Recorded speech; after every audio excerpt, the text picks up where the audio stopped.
मेरे गुरुदेव की महिमा बड़ी अद्भुत निराली है। मेरे गुरुदेव की महिमा बड़ी अद्भुत निराली है भर जाती वो सब झोली जो जन्मों से ही खाली है भर जाती वो सब झोली जो जन्मों से ही खाली हैं। यहाँ तम की नहीं सत्ता, यहाँ हर दिन दिवाली है। यहाँ तम की नहीं सत्ता, यहाँ हर दिन दिवाली है। भराया लोक अंतर में, नजर में प्रेम लाली है।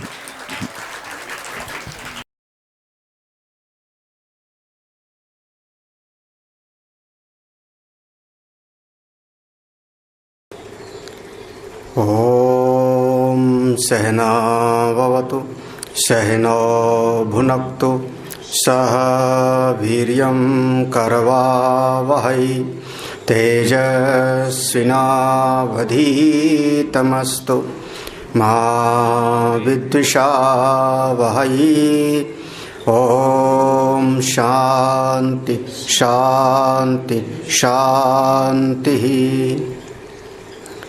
शंकरं शंकराचार्यं केशवं बादरायणं सूत्रभाष्यकृतौ वन्दे भगवन्तो पुनः पुनः। ईश्वरो गुरुरात्मेति मूर्तिभेदविभागिने व्योमवद्व्याप्तदेहाय दक्षिणामूर्तये नमः। सदाशिवसमारम्भां शङ्कराचार्यमध्यमाम् अस्मदाचार्यपर्यन्तां वन्दे गुरुपरम्पराम्। श्रुतिस्मृतिपुराणानाम् आलयं करुणालयं नमामि भगवत्पादं शंकरं लोकशंकरम्। इस ब्रह्म विद्या केंद्र में समुपस्थित सभी आत्मस्वरूप संतजन भक्तजन, अष्टावक्र महाराज ने इस 17वें अध्याय में जो तत्ववेत्ता है, आत्म अनुभूति से युक्त हो गया, ऐसे महापुरुषों का लक्षण बताते हैं। यह जो स्वरूपनिष्ठ महापुरुष है, इन लक्षणों से अपने आप को देख लो। राजा जनक, आप के चित्त में ऐसे लक्षण हैं या नहीं? अगर इस प्रकार के लक्षण हैं तो तुम तत्ववेत्ता हो, तत्वज्ञानी हो। और अगर ये लक्षण पूरी तरह से आपके चित्त में नहीं घटित हो रहा है तो अभी कोई साधना की आवश्यकता है। अभी थोड़ी और साधना, श्रवण, मनन, निधिध्यासन करना। जिसने ज्ञान के मार्ग से साधना किया अथवा योग के मार्ग से साधना किया, और ज्ञान और योग दोनों ही मार्ग से साधना करके जिसकी स्थिति उस आत्मानुभूति में पहुंच गई, उसका एक तो जब वो अपने आप में रहता है, समाधिनिष्ठ है, स्वरूपनिष्ठ है, तब उसकी कैसी दशा होती है, और दूसरा जब वो व्यवहार करता है इस जगत में, तब उसका कैसा व्यवहार होता है। ये दो प्रकार से, जब अपने आप में रहता है तब कैसा, और जब जगत में हो, इसी जगत में जाकर के अपनी दिनचर्या को करता है तब कैसा।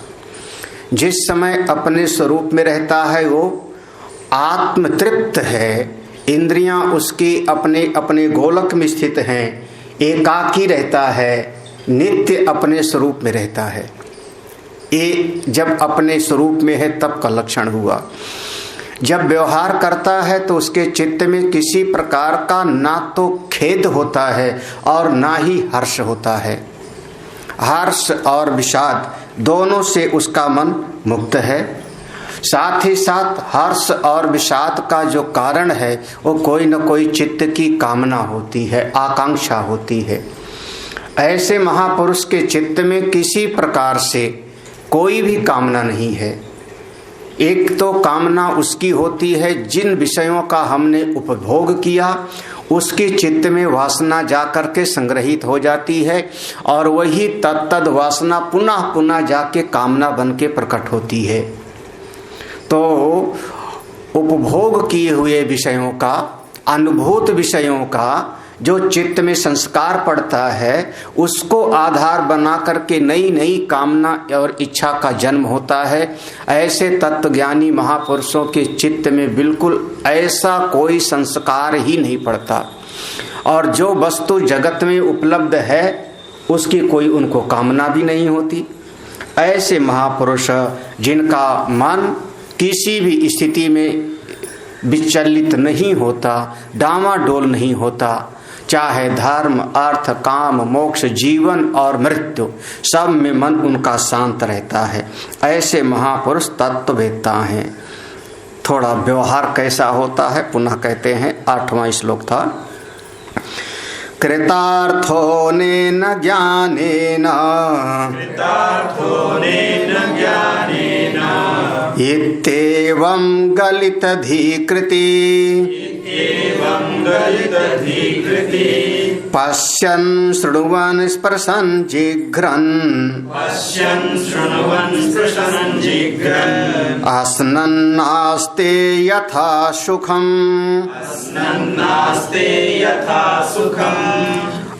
अनेन ज्ञानेन कृतार्थः इति।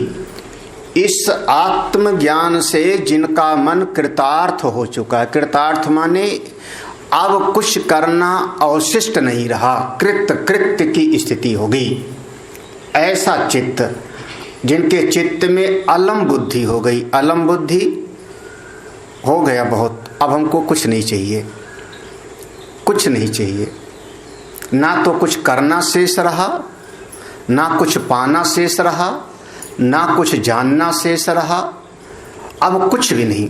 जो पाना था पा लिया, जो करना था कर लिया, जो देखना था देख लिया, बस बहुत हो गया। उस अलम बुद्धि को नाम देते हैं कृतार्थ, कृत्य। अब कुछ करना बाकी नहीं रहा। कैसे हुआ ये कृतार्थता? अनेन ज्ञानेन, इस ब्रह्म विद्या के ज्ञान से, इस तत्व के बोध से। हाँ, वादे वादे जायते तत्व बोधा, चिंतन करते करते, विचार करते करते ऐसा अपने स्वरूप का अनुभव होता है, उससे कृतार्थ हो गए, मन उनका पूरी तरह से संतुष्ट हो गया। आगे, इति एवं गलित धीकृति, ऐसे महापुरुषों का जो एवं इस प्रकार से गलित धी माने बुद्धि, बुद्धि पूरी तरह से गल गई। गलित का अर्थ हो गया, गलित माने बुद्धि अपना अब बहुत ज्यादा कार्य नहीं करती, बुद्धि शांत हो गई। जैसे जल है और उस जल में अब फेन बुदबुदा नहीं उठता, पूरी तरह से जल प्रशांत है, तो बुद्धि यहाँ नष्ट नहीं हुई है, बुद्धि अंतःकरण नष्ट नहीं हुआ है। अगर अंतःकरण नष्ट हो जाता तो फिर किसी शिष्य को उपदेश कैसे करते? हाँ, अंतःकरण है लेकिन अब उसमें किसी प्रकार का जो उद्वेलन है, उद्वेग है, वह नहीं होता। हर्ष, विषाद, इच्छा, अनिच्छा, किसी भी प्रकार की वृत्ति नहीं उठती। तो गलित धीकृति, ऐसे महापुरुषों का हृदय पूरी तरह से अंतःकरण वृत्तियों से रहित, यानी अंतःकरण में किसी प्रकार की कोई वृत्ति उदय नहीं होती। बुद्धि अपने स्वरूप में शांत है। हाँ, ना कुछ इच्छा है, ना अनिच्छा है, ना करना है, ना नहीं करना है, अपने आप में अंतःकरण पूरी तरह से शांत होके बैठ गया। एक दिन हमने शायद दृष्टांत दिया था कार का। कार की 4 स्थिति होती है। एक तो उसके दोनों पहिया और इंजन दोनों स्थित हैं, वह एक बार चित्त में ले आए। दूसरी स्थिति है कि जब हमने चाबी लगा कि इंजन चालू कर दिया तो इंजन चलने लगा लेकिन पहिया खड़ा है, इंजन चल रहा है। और तीसरी स्थिति होती है कि हमने गाड़ी को गियर में डाला और इंजन भी चल रहा है, पहिया भी चल रहा है। और चौथी स्थिति होती है कहीं ढाल पर मिला, कहीं बहुत सरल जगह मिली तो हमने इंजन बंद कर दिया और पहिया फिर भी चलता रहता है। उसी प्रकार से जो सुषुप्ति वाली अवस्था है उसका तो इंजन और ये शरीर आदि है पहिया, और अंतःकरण बुद्धि आदि है इंजन। सूक्ष्म शरीर इसका इंजन है और स्थूल शरीर पहिया है। जैसे निद्रा में दोनों सोया हुआ है। अज्ञानी आदमी, संसारी आदमी का शरीर जितना है, कभी कभी ऐसा होता है कि शरीर काम नहीं करता और उसके भीतर का अंतःकरण तेजी से काम करने लगता है। तरह तरह के संकल्प विकल्प, कर्मेंद्रियाणि संयम्य या आस्ते मनसा स्मरण इंद्रियार्थान विमूढ़ात्मा मिथ्याचारा स उच्यते, उस स्थिति में चला जाता है अज्ञानी आदमी। साधारणतया आदमी सोचता भी है और करता भी है, यानी उसका शरीर भी चल रहा है और अंदर का इंजन भी चल रहा है। जो तत्ववेत्ता हैं, सिद्ध महापुरुष हो गए, उनका ये शरीर रूपी पहिया जैसे ढाल पर चलता है और गाड़ी का इंजन हमने बंद कर दिया। उस प्रकार से उनके चित्त की वृत्ति शांत हो गई, मन उनका पूरी तरह से अंतःकरण शांत हो गया और शरीर अपना अपना काम व्यवहार करता रहता है। हाँ, भीतर उनके कोई संकल्प विकल्प उठे नहीं होता। हाँ, ऐसे क्यों? कृतार्थ हो गए। कुछ चाहिए नहीं, कुछ चाहिए तो करना पड़ता, कुछ चाहिए संकल्प करते तब कुछ क्रिया में आना पड़ता। कृतार्थ हैं, भीतर बिल्कुल शांत है। अब उनका शरीर कैसा है तो कहते हैं पश्यन। देखो ऐसे महापुरुषों का जिनका अंतःकरण रूपी इंजन बिल्कुल शांत है, बिल्कुल शांत है। अब उनका शरीर कैसा है? इंद्रियां पश्यन।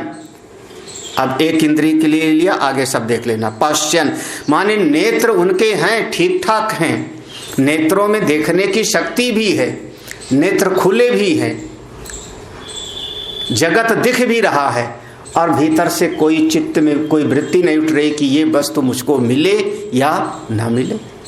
ना तो हे और ना उपाधे, ना त्यागने का भाव और ना पकड़ने का भाव। बाजार से गुजरा हूं पर खरीदार नहीं, वो स्थिति हो गई। पश्यन गीता जी में ज्यों का त्यों है। पश्यन नेत्र अपना काम करता है, भीतर से शांत है। देखो दूसरी इंद्रिय श्रवण, कान उनके काम कर रहे हैं ठीक ठाक, सुनाई पड़ता है बिल्कुल। ऐसा नहीं कि ज्ञानी आदमी बहरा हो गया, सुनाई पड़ता है, लेकिन सुनाई पड़ने के बाद भी भीतर से मन उनका शांत है। ये वाला संगीत थोड़ा और सुना दो, ऐसी चित्त वृत्ति में भाव ही नहीं आता। श्रवण, स्पर्शन तीसरी इंद्री हो गई, त्वचा रूपी इंद्री। पश्यन, श्रवण, स्पर्शन। हाँ, स्पर्श करते हुए कोई चीज दिखाई पड़ी तो उसको छुआ, उसको देख लिया। एक माला किसी ने आकर के भक्त ने पहना दी तो उसको स्पर्श एहसास हुआ कि हाँ ये माला पहनाई। हाँ, एक सर्दी गर्मी हुई तो शरीर को, त्वचा को लगता है कि हाँ ठंडी लग रही है, गर्मी लग रही है, बिल्कुल, लेकिन भीतर से वृत्ति शांत है, व्यवहार हो रहा है, वृत्ति शांत है। जिघ्रन सूंघते हुए भी और आसनन भोजन करते हुए भी स्वाद लेते। पांचों ज्ञान इंद्रियां का नाम आ गया, पांचों ज्ञान इंद्रियां। पश्यन देखते हुए, श्रवण श्रवण करते हुए श्रोत रूपी इंद्री, स्पर्शन त्वचा रूपी इंद्री स्पर्श करते हुए, जिघ्रन नासिका रूपी इंद्री सूंघते हुए भी, असनन स्वाद इंद्री से भोजन ग्रहण करते हुए भी, रसना इंद्री से भोजन ग्रहण करते हुए भी, सब करते हुए आस्ते यथा सुखम, अपने स्वरूप में सुखपूर्वक आस्ते अपनी महिमा में अवस्थित हैं। उनको कोई फर्क नहीं पड़ता, चित्त वृत्ति में कोई ना हानि है न लाभ है। सारा व्यवहार करते हुए भी ये शरीर कार्य करता रहता है, उसके बावजूद उनके चित्त में ना तो पुण्य का उदय है ना पाप का उदय है, ना पुण्य है ना पाप, ना सुख है ना दुख, तो जीवन मुक्ति की अवस्था हो गई। ऐसे महापुरुष जीवन मुक्त हैं, बंदनीय हैं। अगला श्लोक। शून्या दृष्टिर्वृथा चेष्टा शून्यादृष्टिर्वृथा चेष्टा विकलानिन्द्रियाणि च विकलानिन्द्रियाणि च न स्पृहा न विरक्तिर्वा स्पृहा न विरक्तिर्वा क्षीण संसार सागरे संसार सागरे। दृष्टि शून्य, दृष्टि शून्य, उनकी दृष्टि शून्य है। दृष्टि शून्य है माने आंख खुली है, आंख खुली है, जगत दिखाई भी पड़ रहा है। कोई आया कोई गया, किसी ने प्रणाम किया किसी ने प्रणाम नहीं किया, देखते भी हैं, भीतर कोई भाव ही नहीं उठता। हाँ, कोई भाव नहीं उठता। कोई प्रणाम किया हर इच्छा, नहीं प्रणाम किया हर इच्छा। किसी ने आकर के जो है कोई सेवा कर दिया, नारायण, नहीं किया ताड़ना कर दिया, गाली दे दिया, वो भी दृष्टि बिल्कुल शून्य। शून्य दृष्टि माने निर्मिमेष दृष्टि, भीतर चित्त में कोई संस्कार नहीं पड़ रहा है, व्यवहार होते हुए भी चित्त बिल्कुल शांत है, शून्य दृष्टि। हाँ, उनको इस दृश्य जगत से कोई प्रभाव नहीं पड़ता, दृष्टि शून्य है। वृथा चेष्टा, उनकी जितनी भी चेष्टाएं हैं, अब उठ पड़े और चल पड़े, नदी के किनारे स्नान करना है। मन में हुआ कि नहीं अब संध्या का समय है, थोड़ा सूर्य देवता को जल दे दें, हो गया, सूर्य देवता को जल दे दिया उन्होंने, न कोई पाप है और न कोई पुण्य। सूर्य देवता को अगर ओ तत्ववेता महापुरुष जल चढ़ा दिए तो उससे पुण्य नहीं है उनको। क्यों? क्योंकि वो तो स्वरूप में निष्ठ है। एक भाव आया, उन्होंने वैसा कर दिया, वैसा कर दिया। वृथा चेष्टा, वृथा चेष्टा का मतलब है कि उनके शरीर से, तत्ववेता के शरीर से जो क्रियाएं होती हैं, वो सारी क्रियाओं का पाप और पुण्य उनको खुद भोगना नहीं पड़ता, क्योंकि कर्तृत्व और भोक्तृत्व भाव उनके भीतर का समाप्त हो चुका है। ना वो करता है ना भोगता है। जब करता नहीं भोगता नहीं तो शरीर जो भी करता है वो सारी क्रिया उनके लिए प्रयोजन शून्य है, उनको उस क्रियाओं से कोई प्रभाव नहीं पड़ता। ये बात अलग है कि उनके शरीर की जिसने सेवा किया अच्छे काम का फल वो ले गए, शरीर को जिसने कष्ट दिया तो बुरे काम का फल वो ले गए, वो बाहर की चीज है। भीतर से तत्ववेत्ता की मन की स्थिति बिल्कुल शांत। वृथा चेष्टा, कोई कोई कोई प्रभाव ही नहीं पड़ता। हाँ, मौज है, एक शब्द है मौज है उनकी। हाँ, मन में हुआ स्नान करें और मन में हुआ गंगा में स्नान न, गंगा जी तक गए भी और स्नान नहीं किया, उनकी मौज है। हाँ, वृथा चेष्टा, मन हुआ 4 बार डुबकी लगा लिया। शून्या दृष्टि, वृथा चेष्टा। तीसरा दिया विकलान इंद्रियाणि च, या विकलान इंद्रियाण, इंद्रियों में विकलता। इंद्रियों में विकलता, कभी हमारी आंख खुली है, एक मच्छर गिर गया, आंख में मच्छर आ गया, अब आंख में खुजली होने लगी, हो गया, ठीक है, उनको कोई फर्क नहीं पड़ता। कभी हम लोग श्वास लेते हैं, हमारी श्वास के साथ मुंह में नाक में मच्छर घुस गया।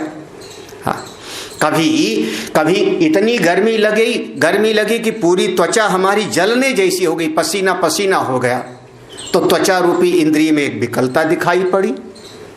हाँ, कभी कोई इतनी तेज गंध आई, कोई नाले के किनारे से ट्रेन जा रही थी, ट्रेन पे संत महाराज बैठे अपनी मौज में थे, नाले के किनारे से गई, तेज बदबू आई तो नासिका वहां पर पहुंच गई, विकल हो गई, लेकिन फिर भी उनको कोई फर्क नहीं पड़ता, अपनी महिमा में रहते हैं। विकलान इंद्रियां, ना स्पृहा ना विरक्तिर्वा। ना स्पृहा, स्पृहा माने कोई चीज अनुकूल लगी तो उसको पकड़ने की चाह नहीं है।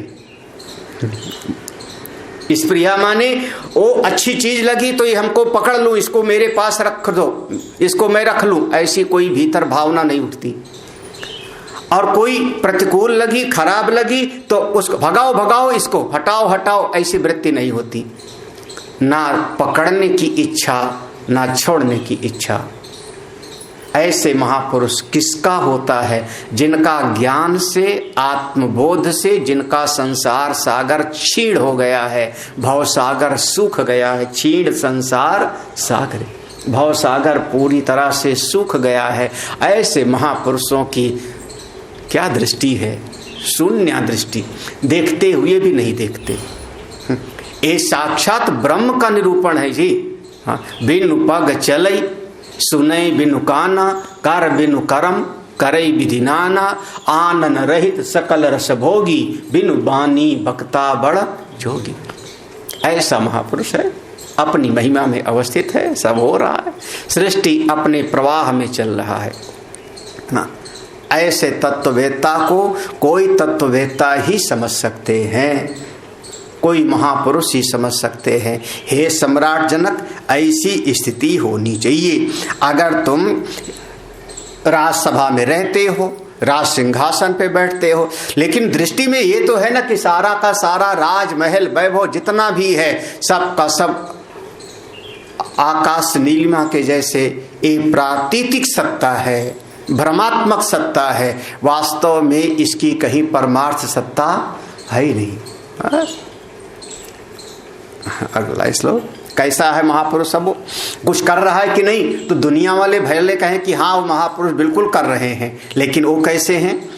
न जागर्ति न निद्राति, न जागर्ति न निद्राति, नो न मीलति न मीलति, नो न मीलति न मीलति, अहो परदशा क्वापि, अहो परदशा क्वापि, वर्तते मुक्त चेतसः, वर्तते मुक्त चेतसः, सर्वत्र दृश्यते स्वस्थः, सर्वत्र दृश्यते स्वस्थः, सर्वत्र विमलाशयः, सर्वत्र विमलाशयः, समस्त वासना मुक्तो, समस्त वासना मुक्तो, मुक्ता सर्वत्र राजते। मुक्तः सर्वत्र राजते। ना जागृति, जगे होने पर भी वो जग नहीं रहे। देखो, भीतर से कर्तृत्व भाव नहीं है, भीतर से कर्ता भोक्ता वो समाप्त हो गया है, जीवत्व तो समाप्त हो गया है। तो आंख खुली है, देख रहे हैं, सुन रहे हैं, लेकिन जिस स्थिति में संसार के लोग जग रहे हैं उस स्थिति में वो जगह नहीं रहे। ना जागृति, भगवान ने गीता में कहा, या निशा सर्वभूतानां तस्याम जागृति संयमी, यस्याम जागृति भूतानि सा निशा पश्यतो मुने। दो अवस्थाएं हैं, एक बोध की और एक अबोध की, एक ज्ञान की और एक अज्ञान की। जिस ज्ञान की स्थिति में महापुरुष जग गए हैं, संसारियों के लिए तो सोने के जैसा है, पता ही नहीं है उनको। और संसारी लोग जिस ममता और मोह के दायरे में पड़े हुए हैं, तत्ववेत्ता लोगों के लिए तो वो केवल कल्पना जैसी है, उसमें उनका मन नहीं लगता। ना निद्रा ना जागृति, जगे हुए पर भी सीधा सा आंख खुली है, भोजन रख दिया आपने, भोजन करते हुए भी समझ लो कि वो जगे हुए नहीं है, वो कहीं और अवस्था में है, किसी अवस्था में है। हाँ, समस्त भोगों का उपयोग करते हुए भी किसी और एक धरातल पर जी रहे हैं। उनके उस अनुभव के धरातल पर कोई बिरला पहुंचता है। ना निद्राती, वो सो भी नहीं रहे हैं, बोलो, हाँ, सो भी नहीं रहे। हाँ, दूसरे आदमी कहते हैं अच्छा महाराज जी अभी नहीं मिलेंगे, क्या हुआ? बोले महाराज जी सो रहे हैं। कौन कह रहा है? कोई दूसरा कह रहा है महाराज जी सो रहे हैं। अच्छा महाराज जी बैठे हुए हैं, महाराज जी भोजन कर रहे हैं, महाराज जी ध्यान कर रहे हैं।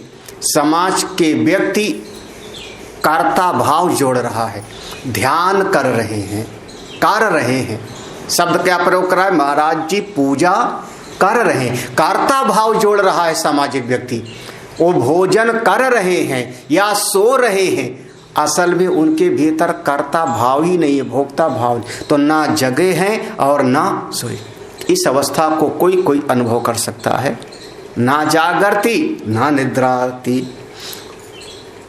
ना उन्मीलती न मिलत, ना तो आंख खोल रहे हैं और ना आंख बंद कर रहे हैं। आप बताओ, आंख खोलते भी नहीं और आंख बंद, तो पलके अपने आप गिरती हैं और उठ जाती हैं, खुलते हुए भी उनके।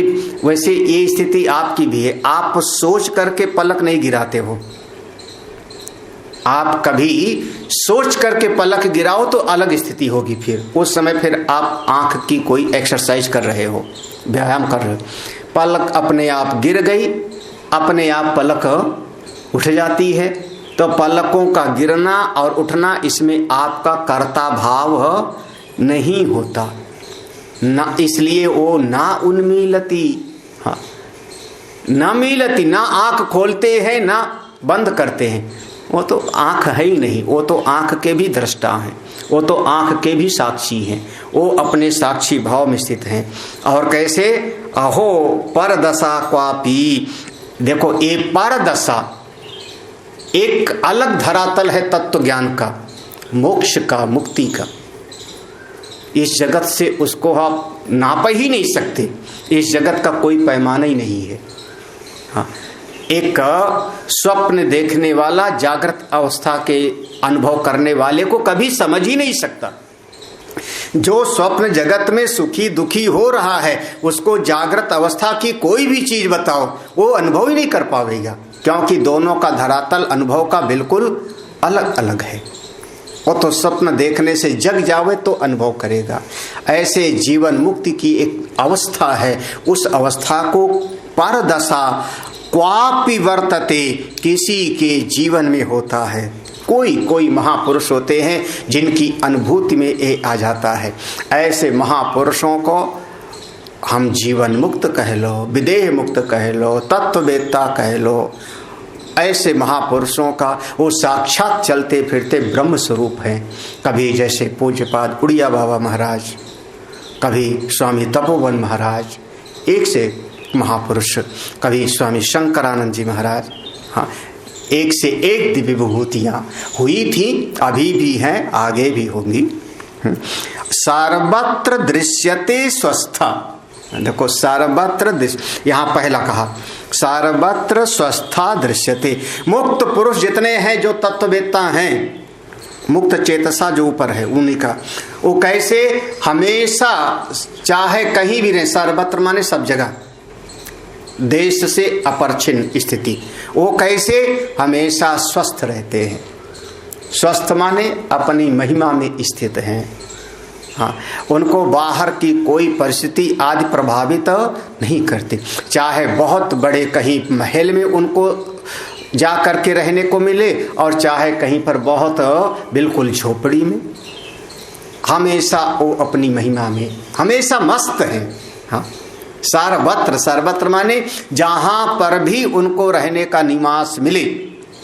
हाँ, वो शरीर है। कभी सम्राट जनक ने कहा मेरे यहाँ पर निवास करिए, याज्ञवल्क्य महाराज, अष्टावक्र जी महाराज, राजमहल है, किसी समय झोपड़ी मिलती होगी। हमेशा सर्वत्र दृश्यते स्वस्था, सर्वत्र स्वस्थ दृश्यते, हमेशा अपने स्वरूप में स्थित है, छोटी मोटी घटनाओं से प्रभावित नहीं होते। अब बताओ, यहाँ पर ये व्यवस्था नहीं है, यहाँ पर ये व्यवस्था नहीं है, ऐसी जगह पे हमको रहने को मिल गया, बिजली नहीं है। हाँ, अब बिजली नहीं है तो आदमी परेशान है, पानी की व्यवस्था नहीं है थोड़ा सा तो परेशान है, थोड़ा सा जो है कुछ न कुछ, हर हाल में वो अपने आप में स्वस्थ है। सर्वत्र विमल आशय, विमल मल से रहित, विगत मलह, विगत भीतर से चला गया मल, जिसके आशय माने अंतःकरण, जिनके अंतःकरण से सारे दोष चले गए, उसी का नाम हुआ विमलाशय। कब? हमेशा अंतःकरण उनका है तो शुद्ध है, बिल्कुल अपने स्वरूप में स्थित है। मूलतः मूल रूप से अंतःकरण सभी का सत्व गुण से बना है।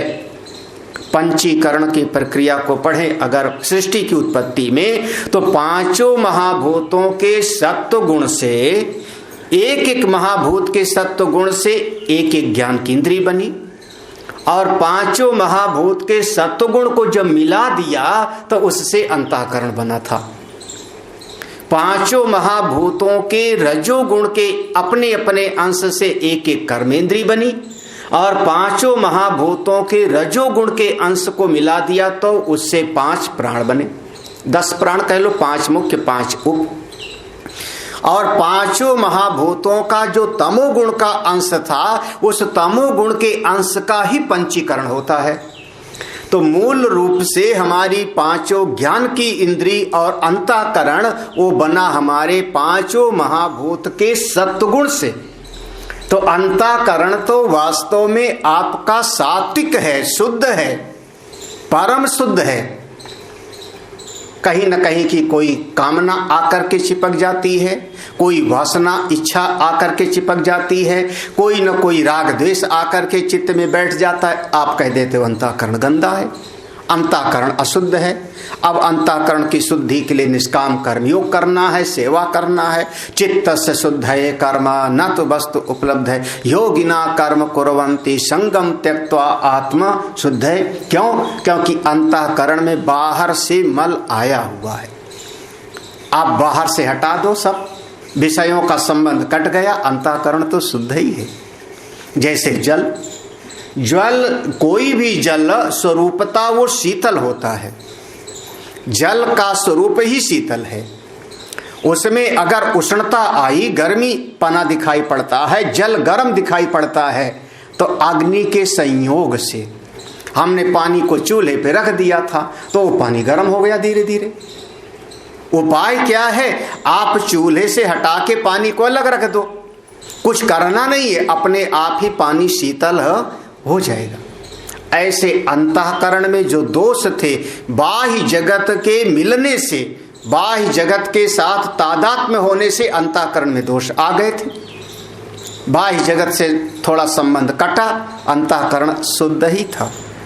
सर्वत्र विमल आशया, अंतःकरण पूरी तरह से उनका परम शुद्ध है। समस्त वासना मुक्तो, अब उनके चित्त में किसी भी प्रकार की कोई वासना चिपकती ही नहीं, संसर्गित नहीं होती।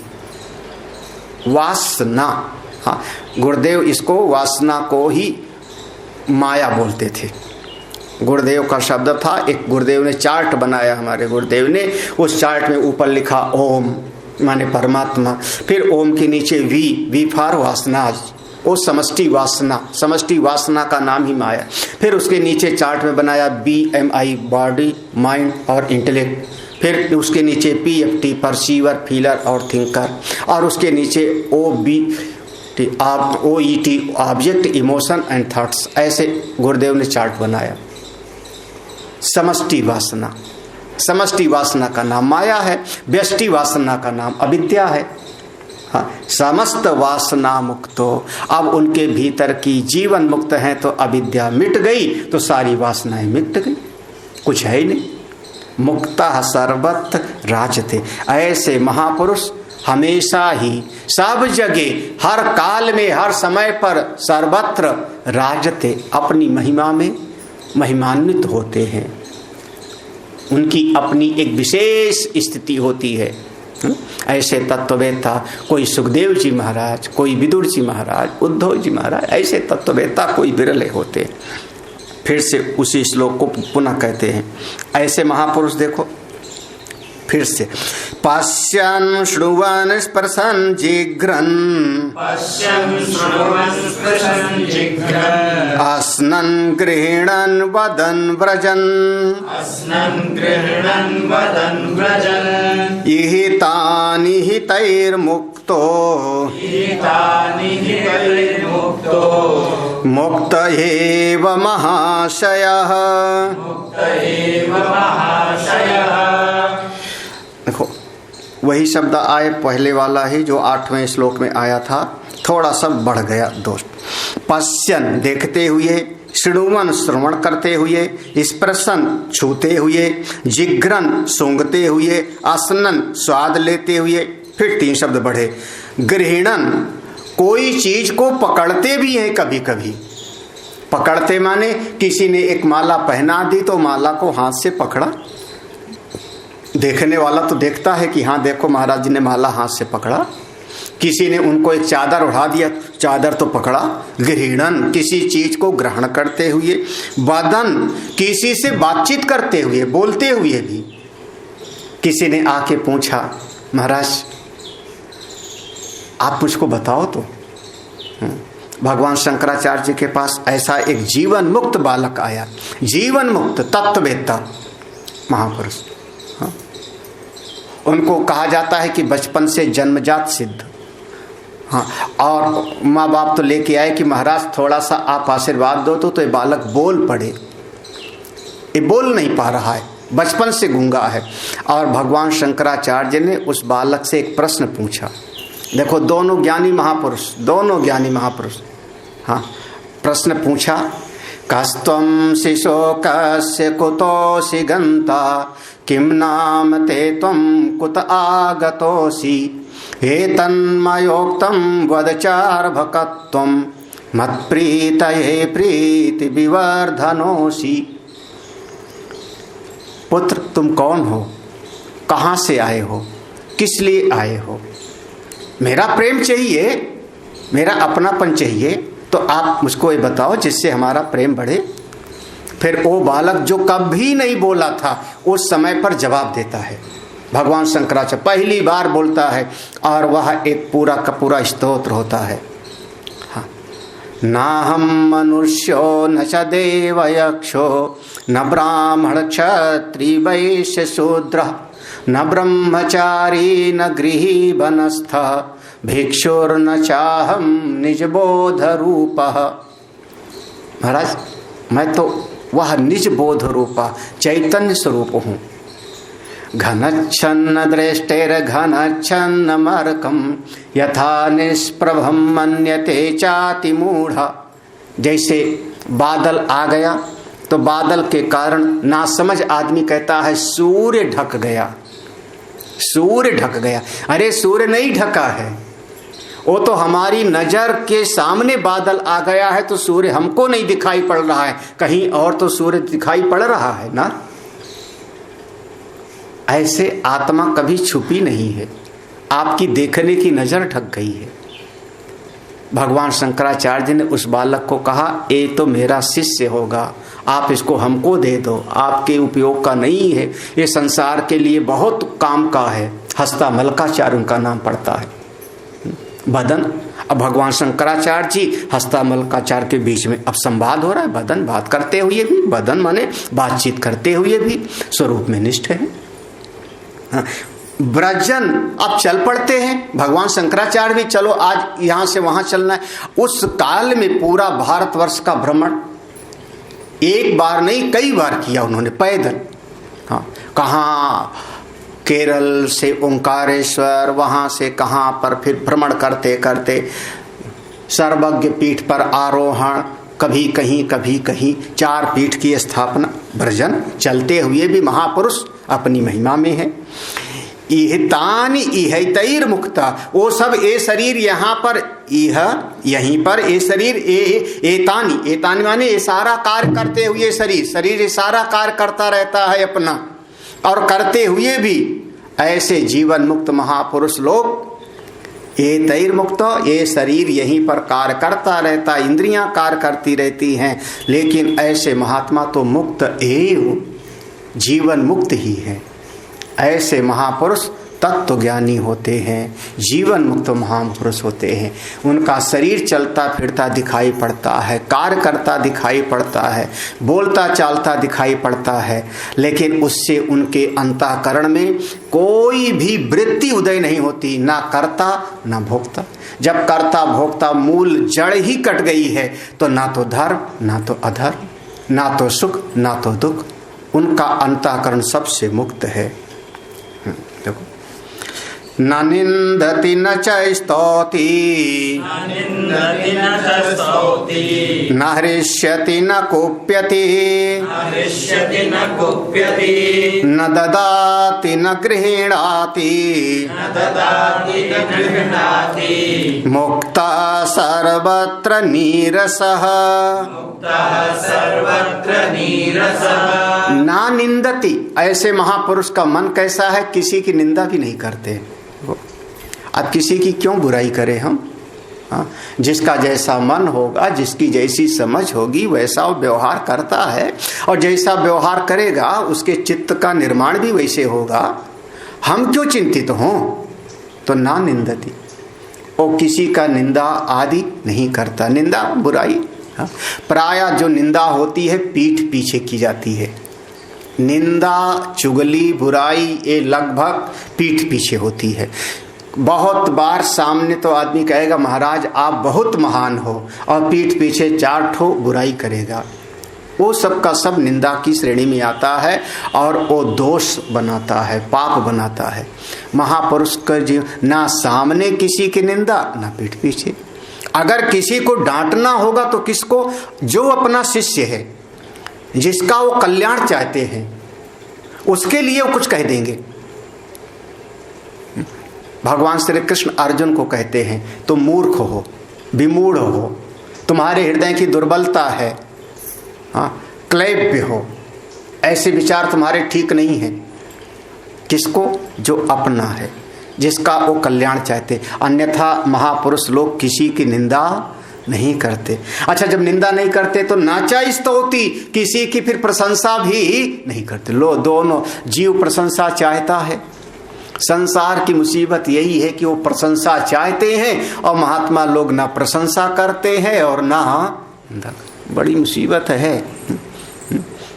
संसार का आदमी चाहता है कि महाराज थोड़ी मेरी प्रशंसा करें, देखो हमने महाराज जी की कैसी सेवा किया, कितना बढ़िया भोजन करा दिया, हमने दान दक्षिणा दे दिया। और महाराज जी ऐसे हैं कि बिल्कुल शांत रहते हैं, चाहे जो खिला दिया। और आप निश्चित समझो, अगर कोई आपकी प्रशंसा करता है तो कभी न कभी वो आपकी निंदा भी करेगा। महाराज श्री एक शब्द कहते थे, महाराज श्री का शब्द था, पूज्य महाराज श्री माने पूज्य महाराज श्री अखंडानंद सरस्वती जी महाराज, हमारे परम श्रद्धेय।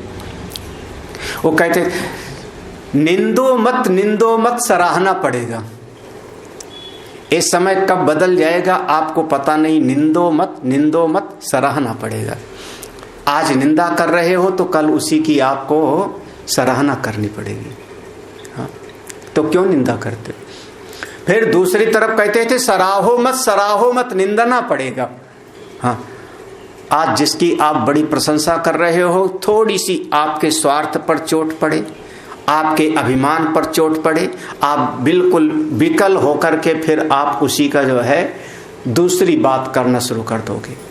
अच्छे अच्छे लोगों को आप समाज में देख सकते हैं, तो ना निंदती ना स्तुति, ना वो निंदा करते हैं किसी की और ना स्तुति करते हैं।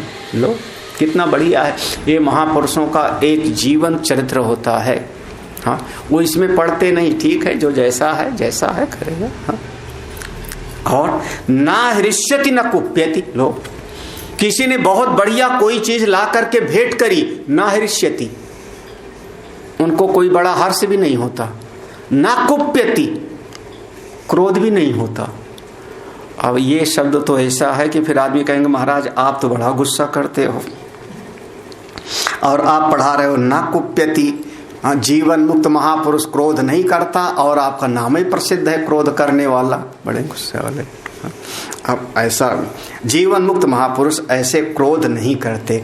आप कहना चाहो तो जैसे अभी अभी कहा था, देखते हुए भी वो भीतर से कुछ नहीं देख रहे, सुनते हुए भी भीतर से कुछ नहीं। अभी अभी श्लोक में पढ़ा था, देखते हुए पश्यन शृण्वन् स्पर्शन जिघ्रन् आसनन्, फिर कहा था जिघ्रन्, फिर गृहीणन बदन वज्रन। हाँ, ग्रहण करते हुए, बोलते हुए और चलते हुए भी कुछ नहीं करते। ऐसे तत्ववेत्ता महापुरुष लोग क्रोध करते हुए भी कुछ नहीं करते। ना कुप्यत माने भीतर से बिल्कुल निर्लिप्त हैं। आगे देखो, ना ददाति न गृह्णाति, ऐसे महापुरुष कभी कुछ देते भी नहीं किसी को। अब लो, हमने तो जब देखा है महात्मा लोग प्रसाद देते रहते हैं। एक महात्माओं के पास में डलिया रखी है, उसमें फल फूल रखे, जो भी आया थोड़ा एक प्रसाद उठा के दे दिया, लो केला है, सेब है, टाफी है, प्रसाद दे रहे हैं। और यहाँ लिखा है ना ददाति। ना ददाति माने वही पंक्ति का अर्थ लगाओ, देते हुए भी भीतर से वो बिल्कुल दे नहीं रहे, अंदर से तटस्थ हैं। जैसे सब ज्ञानेंद्रियां काम कर रही, भीतर बिल्कुल शून्य दृष्टि है, दृष्टि शून्य वृथा चेष्टा, बिल्कुल उस स्थिति में है। ना गृह्णाति, कुछ पकड़ते भी नहीं। अब पकड़ते तो है महात्मा जी ना, क्यों नहीं? हमने उनको लिफाफा दिया तो महात्मा जी तो लिफाफा लेके जेब में डाल लिए। आप बताओ, फिर तो आदमी कहेगा ये महात्मा जी तो ज्ञानी है ही नहीं। बोले नहीं, वो लेते हुए भी बिल्कुल भीतर से कुछ नहीं ले रहे। ना गृह्णाति मुक्त सर्वत्र नीरसः, वो बिल्कुल सर्वत्र हमेशा मुक्त ही हैं। संसार में नीरसा, संसार के क्रियाकलाप में उनको रस नहीं है। हाँ, व्रत लेते हैं, शरीर व्यवहार कर लेता है, चित्त उनका बिल्कुल वहां से अलग है, बिल्कुल अलग अलग कर लिया है। जैसे नारियल के अंदर, नारियल की खोल के अंदर नारियल सूख गया, तो है नारियल के खोल के अंदर ही, लेकिन उससे बिल्कुल अलग हो चुका है। ऐसे महापुरुषों का अंतःकरण बिल्कुल सबसे मुक्त होता है। एक श्लोक और, सानुरागां स्त्रियं दृष्ट्वा, सानुरागं स्त्रियं दृष्ट्वा मृत्युं वा समुपस्थितां, मृत्युं वा समुपस्थिताम् अभिवल्मनासस्थो, अभिवल्मनासस्थो मुक्त एव महाशयः, मुक्त एव महाशयः।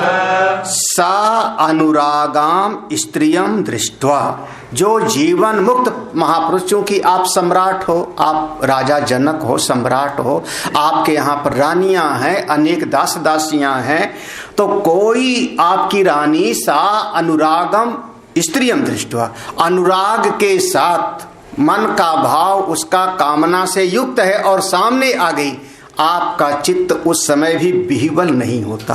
अविह्वल मना, अविह्वल मना, आपका अंतःकरण बिल्कुल उस भावना से बिल्कुल तटस्थ है।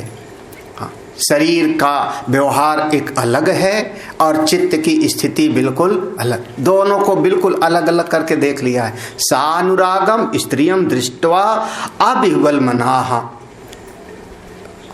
अगली बात कहा, मृत्युम वा समुपस्थिताम, सामने मौत खड़ी होवे। अब ऐसा मत समझना कि मौत खड़ी है तो भागेंगे नहीं। अब सामने लकड़बग्घा आ गया तो भागेंगे नहीं क्या? बचेंगे? सांप आ जाएगा तो बचने की कोशिश नहीं करेंगे क्या? करेंगे। मृत्यु सामने है लेकिन चित्त उनका व्याकुल उसमें नहीं होता, वो अंतःकरण बिल्कुल वहां से अलग है। फिर वह इंद्रियार्थेषु वर्तन्ते इति मत्वा, ऐसा विचार उनका होता है। इंद्रिय के विषयों में व्यवहार करती है, मैं तो बिल्कुल इसका दृष्टा हूँ, इसका साक्षी हूँ। तो चाहे बहुत ज्यादा भोग की स्थिति हो तो और बहुत ज्यादा भय की स्थिति हो तो, दोनों में अंतःकरण उनका बिल्कुल शांत है, अंतःकरण शांत है। शरीर यथा योग्य व्यवहार कर लेगा, यथा योग्य व्यवहार कर लेगा। हाँ, अब सांप आया है, लकड़बग्घा शेर आया है तो बिल्कुल भाग लेंगे। हाँ, अब ऐसा थोड़े कि नहीं भागेंगे, बिल्कुल भागेंगे। अब आप तो कह दो नहीं महाराज हम तलवार लेके आ रहे हैं, आप डरना मत। क्यों नहीं डरेंगे? लेकिन अंतःकरण बिल्कुल शांत होगा। एक ऐसी एक मना स्थिति है, शरीर व्यवहार करता है, इंद्रिय व्यवहार करती है, लेकिन चित्त की स्थिति बिल्कुल शांत है। किसी बिरले में हो सकता है, किसी बिरले में। एक श्लोक और पढ़ लेते हैं उसका। सुखे दुखे नरे नार्याम, सुखे दुखे नरे नार्याम, संपत्सु च विपत्सु च संपत्सु च विपत्सु च विशेषो नैव धीरस्य विशेषो नैव धीरस्य सर्वत्र समदर्शिनः। सर्वत्र समदर्शिनः। देखो, अभिवल मना स्वस्थ मुक्त एवं महाशया, ऐसे जो महापुरुष हैं वो मुक्त ही हैं, जीवन मुक्त हैं। ऐसे जो जीवन मुक्त महापुरुष है कैसे? देखो कुछ लक्षण गिनाया। सुखे, सुख की परिस्थितियां आई, जीवन में बहुत बार आता है, सुख की परिस्थिति भी आती है। फिर दुखे, दुख की परिस्थिति भी आती है। और दोनों में समदर्शिना, उनकी दृष्टि समान होती है। क्या कह सकते हैं? सुख में बहुत हर्षित नहीं हुए और दुख की परिस्थिति में व्याकुल भी नहीं हुए। भगवान राम के लिए एक स्तुति किया ना कि जिनको शाम को बताया गया कि कल सवेरे आपको सम्राट का पद दिया जाएगा, राज्याभिषेक होगा, और ये सुनकर के उनके चित्त में कोई हर्ष नहीं हुआ। और दूसरे दिन सवेरे सवेरे कैकेयी कहती हैं तुमको 14 वर्ष के लिए वनवास, ये सुनकर के उनके चित्त में कोई विषाद भी नहीं हुआ। चित्त वृत्ति ऐसी बने, ऐसी बने चित्त वृत्ति। रामचरितमानस का अयोध्या कांड का शुरुआत के मंगलाचरण के श्लोक में है, प्रसन्नताम या नगताभिषेका, जिनके चित्त की स्थिति ऐसी है। अभिषेक की बात सुनकर के प्रसन्नता नहीं, वनवास की बात सुनकर के चित्त में कोई व्याकुलता नहीं है। ठीक है, वनवास भी गए, सम्राट भी बने, लेकिन चित्त बिल्कुल निर्लिप्त है। सुखे दुखे। फिर नरे नार्याम, पुरुष, नरे माने पुरुष, नार्याम माने स्त्री। दोनों प्रकार का समाज है उनके सामने, लेकिन दृष्टि कैसी है? सब मेरी आत्मा ही है, सब में मेरा वही चेतन स्वरूप है। जो मैं हूं आज मैं इस रूप में दिखाई पड़ रहा हूं। जैसे एक ही मिट्टी अनेकानेक घड़ा कुल्हड़ के रूप में दिखाई पड़ता है, सब मेरे आत्मा का ही तो स्वरूप है। चाहे पुरुष हो, चाहे स्त्री हो, चाहे पशु हो, चाहे देवता हो, चाहे दैत्य हो, सर्वभूतेषु चात्मान, सब में अपनी आत्मा को देखते हैं, नारे नारी। अच्छा, फिर संपत्सु चा विपत्सु चा, देखो फिर ये द्वंद्व है सब।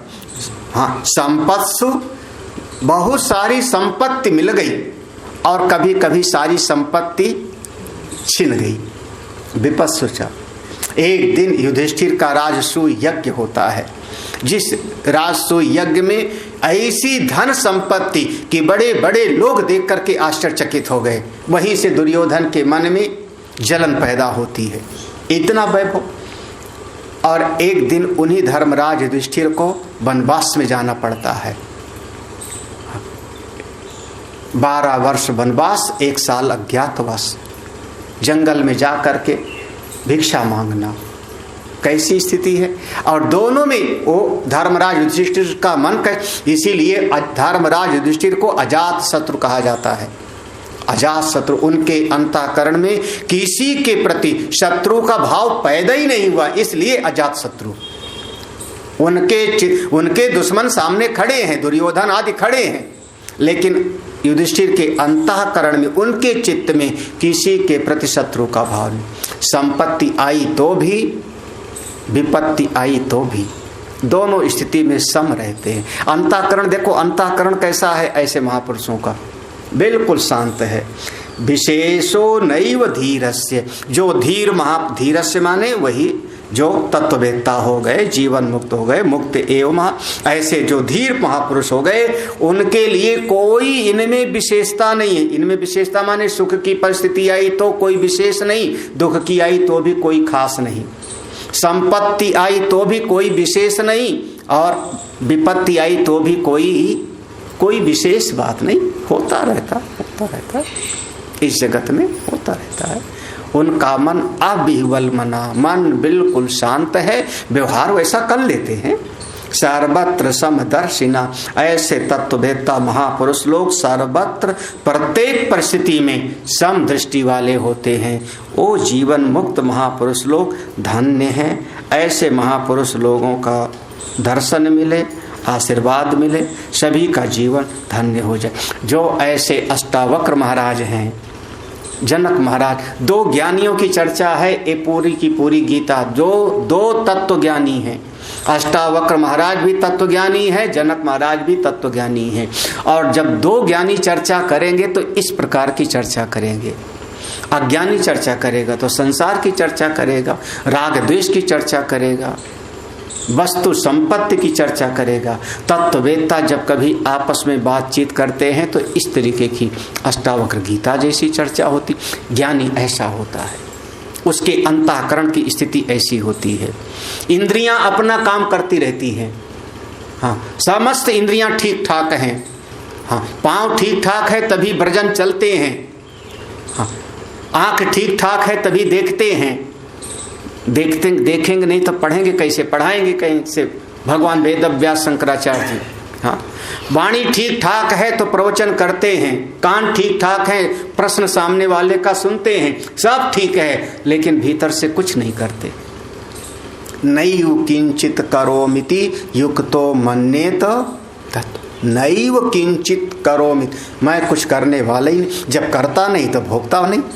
कर्ता भोक्ता से मुक्त, अंतःकरण बिल्कुल अपने स्वरूप में स्थित, और ये शरीर अपना दिनचर्या निभा लेता है।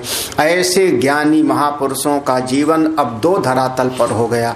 एक बाह्य जगत में ये शरीर व्यवहार करता है, और स्वरूप में अपने नित्य चैतन्य स्वरूप आत्मा में अवस्थित हैं। उनका यह बोध प्रतिक्षण बना रहता है, मैं आत्मा हूँ, मैं तो परम शुद्ध स्वरूप हूँ, मैं तो सबका परम प्रकाशक हूँ, साक्षी हूँ, मैं तो दृष्टा हूँ। अपने उस दृष्टा भाव में अवस्थित होते हैं। ओम पूर्णमदः पूर्णमिदं पूर्णात् पूर्णमुदच्यते पूर्णस्य पूर्णमादाय पूर्णमेवावशिष्यते। ओम शांति शांति शांति। हरि ओम श्री गुरुभ्यो नमः। हरि ओम।